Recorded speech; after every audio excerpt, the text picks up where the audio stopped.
Plan internacional publicado en octubre del 2020, casi un 60% de las niñas y jóvenes de todo el mundo han sido víctimas de diferentes formas de ciberacoso en plataformas de redes sociales, quienes reportaron enfrentarse a esta forma de violencia tan temprano como desde los 8 años.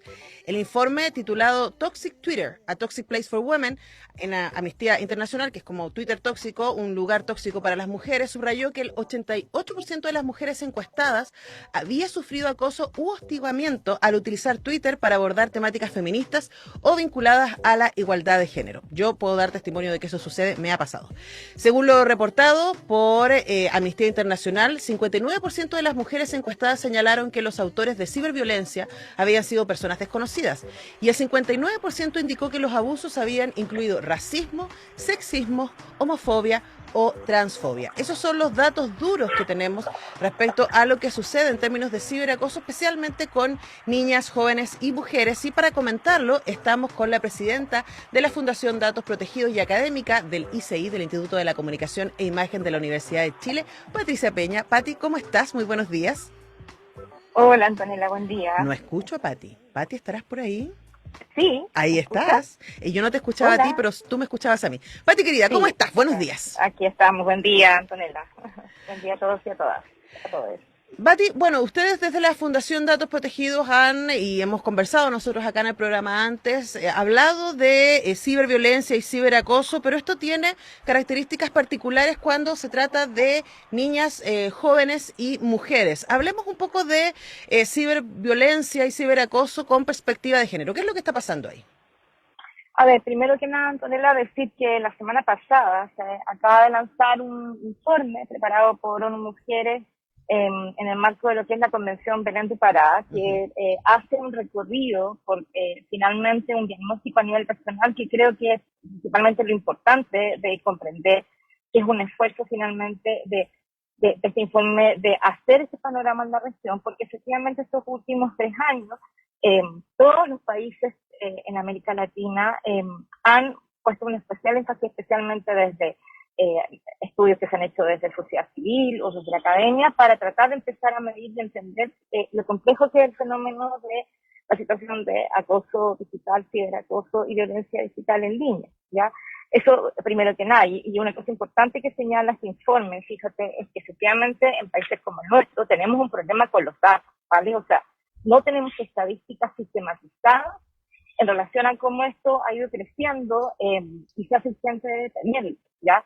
En Chile algo se logra de alguna manera diagnosticar a partir de lo que son las denuncias, por ejemplo, en materia de ciberbullying, ciberacoso a nivel escolar, porque ahí efectivamente también hay una ley que entra a jugar y que además en estos primeros meses de vuelta a la presencialidad en colegios, en liceos y en escuelas hemos visto que es donde aumenta esta sensación de que algo está ocurriendo en materia de acoso real y acoso digital, ¿no? Entonces, primero que nada, este informe vuelve a poner en énfasis de que este es el momento en que los países, a través de leyes o políticas públicas, pongan el acento porque es realmente urgente y porque lo que se está constatando es que finalmente todas estas situaciones son un correlato de situaciones de violencia real o violencia, digamos, fuera de línea, como se les llama, que también está afectando al colectivo de las niñas, las mujeres, las adolescentes y las personas LGTBQI y demás. Claro, ahí, Pati, tú señalas algo que hemos comentado antes, ¿no? Y en nuestros tiempos, Patricia, cuando tú y yo íbamos al colegio, si teníamos algún problema con alguna compañera, con algún compañero, era algo que sucedía en el colegio, ¿no? Entonces luego uno se iba para la casa y se podía olvidar de aquello y decir, bueno, listo, chao, estoy en otro contexto. Hoy día el ciberacoso hace que, además con el altísimo nivel de vida que tenemos, ¿cierto? En las redes, sea algo que no termina nunca, ¿no? Y que especialmente los adolescentes están todo el tiempo expuestos y teniendo ahí un nivel de contacto, ¿no? Positivo o negativo con sus pares y con quienes no son sus pares. Hay datos súper duros que aparecen en este informe que tú nombras, como que el 90% de las víctimas de la distribución no consecutiva de imágenes íntimas son mujeres, quienes tienen 50% más probabilidades que los hombres de ser víctimas de suplantación y robo de identidad en línea. Eso además de todo lo que sucede con lo que podemos entender como explotación sexual y otro tipo de cosas que también tienen su referente en línea. ¿Cómo abordamos algo que resulta inicialmente, ¿no? Tan abrumador en términos de que está en todas partes, ¿no? ¿Cómo controlamos algo como esto? Bueno, es que precisamente creo que ese es el desafío de este tipo de informes y poner la atención de nuevo sobre lo que está ocurriendo, porque la verdad es que no tiene una sola respuesta. Esto requiere una mirada integral, como decíamos, porque, claro, efectivamente podemos tener leyes que sancionan, pero si esas leyes, por ejemplo, tienen penas muy bajas o finalmente no logran de alguna manera generar una situación cierto de prevención, ¿ya? Que es como también la segunda, el segundo enfoque. Hasta ahora lo que ha prevalecido muchas veces es la reacción. Por ejemplo, todo esto que nos ha pasado en estos meses, como mencionaba antes, ¿cierto? De entender que, por ejemplo, hay situaciones de violencia que están ocurriendo en los espacios educativos a nivel real, cara a cara, pero que también eso tiene una continuidad, y no es que sea nuevo, eso venía pasando. Pasa que hoy día esta situación ha explotado con quizás mayor claridad en muchas comunidades educativas, escolares, universitarias, etcétera, y eso ha requerido que efectivamente el mundo adulto escuche, tenga que empatizar y tenga que tomar medidas. Entonces, cuando hablamos de una mirada integral, tiene que ver con que esto tiene que venir, por ejemplo, a nivel de la familia, en abordar el tema. Primero, ¿cierto? Tiene que ver con esta idea de reconocer que este nuevo tipo de situación que están enfrentando a los niños, a adolescentes y las mujeres existe y es real. Es muy necesario nombrarlo, entender además las distintas dinámicas y situaciones. Tú has nombrado, por ejemplo, dos tipos de situaciones que se consideran dentro de esta tipología de violencia. Está el ciberacoso, el hostigamiento, el troleo, los ataques organizados. Existe una cantidad de situaciones que, si nos damos cuenta, tienen mucho que ver también con las situaciones de violencia que puede vivir cualquier mujer y cualquier persona, ¿cierto?, de diversidades sexuales en la calle, ¿vale? Entonces tenemos que empezar a entender que Internet finalmente no es más que lo que ocurre sobre todo en plataformas digitales. Luego hay una cuestión que también nos parece súper importante volver a recalcar, que es el tema de la educación. Es tiempo también que efectivamente tengamos políticas integrales educacionales a nivel de las escuelas, también, por supuesto, a nivel universitario, lo que nosotros llamamos también, ¿cierto?, el autocuidado digital y entender ciertas también cuidados de seguridad digital, tal cual como tú decías que nos enseñaban, ¿cierto?, a cómo cuidarnos en la calle, ¿no? O sea, qué conductas yo puedo tener hoy día, ¿cierto?, para cuidarnos, como estamos viendo, cómo prevenimos el acoso callejero, etcétera. Entonces, lo mismo creo que necesitamos abordar constantemente a nivel de políticas educacionales y sobre todo, Antonella, de conversar de nuestras situaciones. Es súper importante lo que dice el informe en relación a que finalmente hay que reconocer, hay que nombrar, porque esto también ayuda a finalmente la denuncia, ¿no? Y que esto sea finalmente un tema que nos convoque a todos como sociedad a buscar la mejor forma de resolverlo. Claro, conversamos con Patricia Peña, presidenta de la Fundación Datos Protegidos y académica del Instituto de la Comunicación e Imagen. Patricia, tú ahí como que resumiste los cuatro temas, ¿no?, que dificultan la recolección de datos oficiales, la falta de consideración de la movilidad digital en las estadísticas nacionales sobre violencia de género contra las mujeres y niñas, la inexistencia de estadísticas desagregadas por sexo sobre la incidencia de delitos informáticos, la falta de registros oficiales, porque hay problemas con las denuncias, pero yo me quiero detener en uno, ¿no?, la falta de consideración sobre los vínculos de denuncia entre la violencia de género y la cibercriminalidad, porque ahí estamos hablando, como tú decías, ¿no?, sabemos lo que es habitar un cuerpo femenino en la calle. Y por lo tanto, desde muy temprano nosotros ya sabemos que hay ciertas situaciones que nos exponen, que hay ciertos lugares que deberíamos evitar, hay ciertas horas que deberíamos evitar. O sea, sabemos que nuestra libertad está coartada. Básicamente, si tienes un cuerpo de mujer en esta sociedad o si te identificas como mujer en esta sociedad. Luego parece que todavía no hacemos el link, que eso también sucede en el cibermundo, ¿no? Y que como mujeres estamos muchísimo más expuestas a violencia que existe particularmente en estas redes. Tú hablabas de algunos elementos de educación que son necesarios. ¿Quién debería hacerse cargo de esos elementos de educación?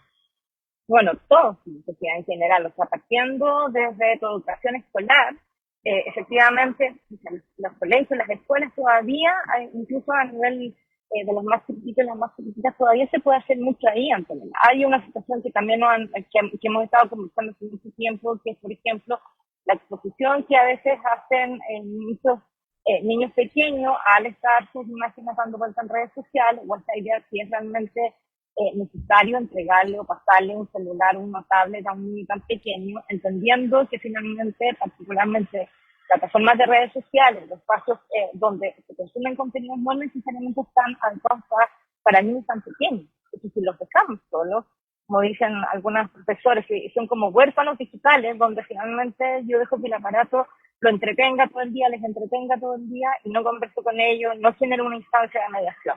Luego, en las escuelas, por supuesto que esto tiene que ser incorporado, insisto, en una mirada mucho más integral de lo que significa hoy día volver a convivir, ¿no?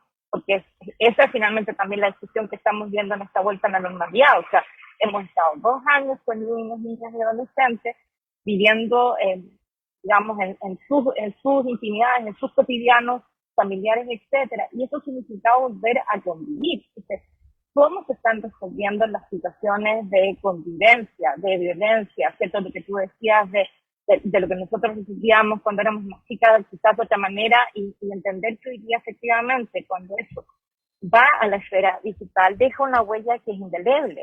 Y quiero recordar que estas situaciones nos vienen acompañando no ahora. O sea, recordemos los primeros casos que tuvimos en Chile de personas que se han visto expuestas a partir de funas en redes sociales o de exponer su intimidad o su privacidad, ¿no?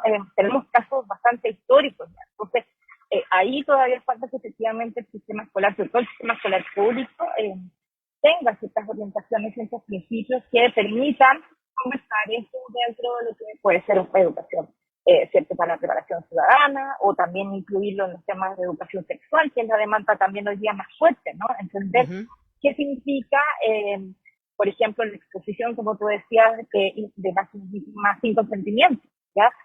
Y creo que un tercer punto ya tiene que ver efectivamente con apurar los proyectos de ley que efectivamente tenemos hoy día en trámite todavía, hace unos buenos años ya, que buscan finalmente entender el fenómeno y de alguna manera, ¿cierto?, abordar el fenómeno de la violencia de manera integral. Y ahí una mirada muy importante ha sido lo que se ha logrado, por ejemplo, aprobar en la Convención como propuesta de norma, que busca finalmente garantizar que el Estado efectivamente nos dé garantías a las mujeres, a las niñas, a los grupos más vulnerables, de que podamos tener una vida sin violencia también en los espacios digitales. Entonces, seguramente eso puede potenciar mucho más los proyectos de ley que tenemos también hoy día, donde también es importante establecer sanciones penales, ¿no? O sea, tipificar finalmente esto como delito, sobre todo para los casos que, como decías tú, Antonio, esto ya se vincula a redes de tráfico, a redes de pedofilia, a explotación sexual. Estamos viendo hoy día en este informe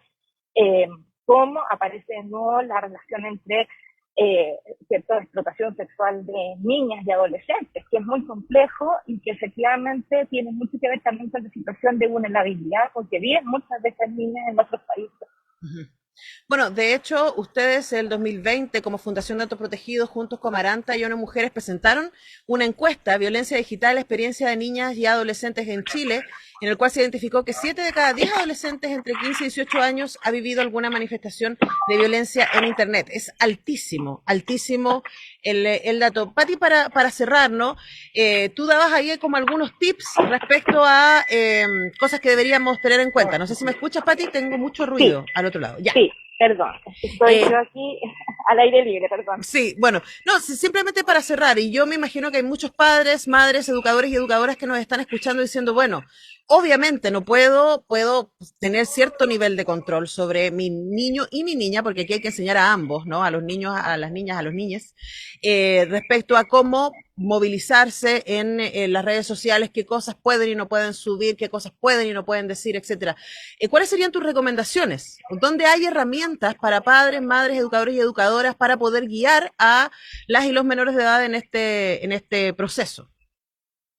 Y bueno, tal como tú decías, tanto de datos protegidos como Onesa Maranta, también si ustedes entran al sitio web de ONU Mujeres y también UNICEF, ha tenido también un trabajo muy importante en este último tiempo relacionado también con establecer como protocolos, ¿no?, etcétera. Van a encontrar bastantes herramientas en las mismas redes sociales. Pero también en muchas de estas plataformas, ¿cierto? También esto tiene que ver con darse el tiempo para comprender cómo funcionan. Es decir, si efectivamente hoy día está de moda que los más chiquitos estén en TikTok, bueno, entender qué herramientas me ofrece, por ejemplo, esa plataforma para bloquear contenidos, para enseñarles en el fondo cómo tener una actitud mucho más crítica cuando ocurre alguna situación que que los exponga, ¿no? También YouTube tiene herramientas, entre comillas, que nos permiten tener un mejor, sobre todo a los padres, a las madres o a los adultos, responsable un mejor control parental. Hay otras plataformas que además tenemos que ser atentas. ¿Qué pasa con los videojuegos? ¿Qué pasa con las plataformas que tienen que ver también, por ejemplo, como Discord, que se puso mucho de moda durante la pandemia? Cierto que son estos espacios donde niñas y niños van, entre comillas, a tener como grupos de amigas, etcétera. O sea, la recomendación tiene que ver, Antonella, más bien con darse un tiempo para entender cómo funciona el día Internet, estas plataformas, cuáles son sus reglas, cuáles son sus políticas. Muchas de ellas han desarrollado ciertos botones, ciertos recursos, de alguna manera que permiten controlar ciertas situaciones, ¿no? Y de nuevo tiene que ser una constante, y esa es la recomendación siempre de conversar. O sea, no es solo, ¿ya?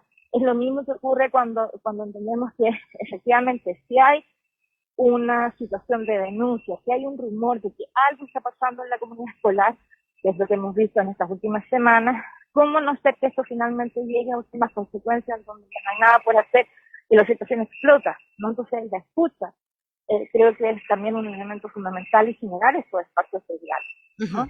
Claro que sí, estar muy atentos y buscar las herramientas que existen, y efectivamente cada aplicación ha desarrollado, ¿cierto?, algunas herramientas para que exista control parental. Así que ojo con eso. Patricia Peña, te dejo ir. Muchísimas gracias por este tiempo con el semáforo de Radio Universidad de Chile. Que tenga un buen fin de semana. Gracias a usted, Antonella, un gusto como siempre, y que tenga un buen fin de semana a todos también. Chao, chao. Chao. Patricia Peña, presidenta de la Fundación Datos Protegidos y académica del Instituto de la Comunicación e Imagen. Y ahí mismo, en la página web de Fundación Datos Protegidos, pueden encontrar mayor información respecto a este informe que se presentó en el marco de la Convención Belém do Pará por ONU Mujeres, y también herramientas para pensar cómo nos protegemos, cómo protegemos también a las niñas en el mundo cibernético. Nosotros vamos a ir con música a la pausa y ya regresamos.